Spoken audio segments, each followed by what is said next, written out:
tubuh gitu ya. Jadinya kalau berdarah karena iritasi sebenarnya. Jadi pada saat batuk karena dahaknya susah untuk keluar, akhirnya diiritasi. Makanya kalau misalkan ini harusnya jangan minum air anget, Bu. Minumnya air adem biasa.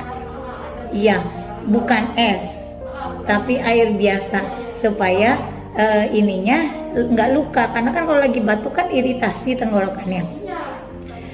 Iya, kalau iritasi akhirnya keluar darah sebenarnya karena iritasi. Karena batuk ibu baru 1 minggu. Kecuali batuk